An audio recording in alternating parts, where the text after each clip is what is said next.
I'm here with Amy Heckerling, and we're going to do the 80s, a step forward. And we're coming into this interesting time of Martha Coolidge and Susan Seidelman and yourself and Joan Micklin Silver. And everybody, it feels like, had a seat at the table. I think a lot of what happened was also because there was what they used to call the baby moguls.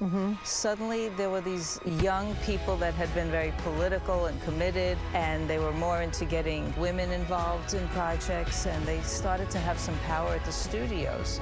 That gave women a shot.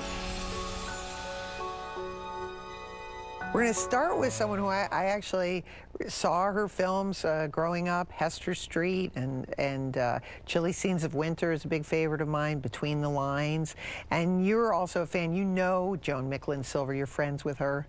I love her. She is so wonderful. And, you know, Crossing Delancey is such a heartwarming movie, and it's so great to see the Lower East Side in the 80s, because, you know, it's famous for when all the immigrants came in, and, you know, you see period pieces of that time, and then you know what it's like now to be all cool and with all the rock clubs, but just to see that transitional period when the older immigrant stores and things was kind of starting to go away a little bit, and the old school, the way people were hooked up romantically by the Yentas and that whole situation, and the it's just a wonderful romantic movie. Also, you know, one of the things I love about the movie is it depicted a life that I thought I was going to be leading. You know, going to New York, working in a bookstore, trying to be a writer, working with a novelist. You know, that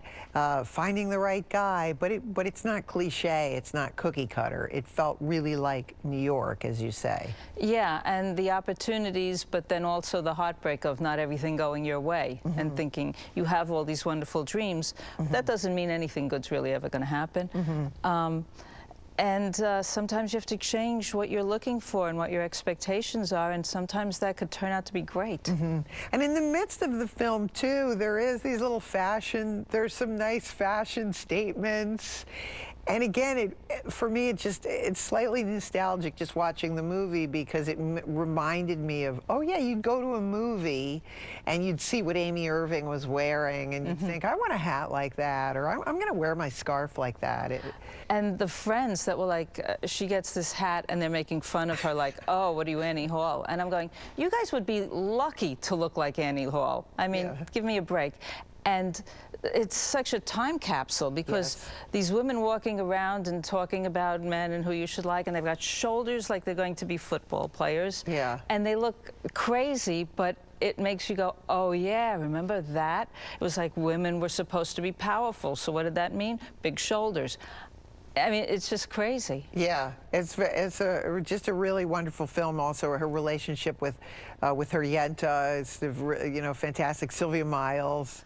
Sylvia Miles is amazing. It made me want to watch, you know, Midnight Cowboy again. It's like, I'm one sexy broad. I go, wow, what a performer. Yeah, well, it'd be really fun to talk about it. We're gonna watch it now from Joan Micklin Silver in 1988.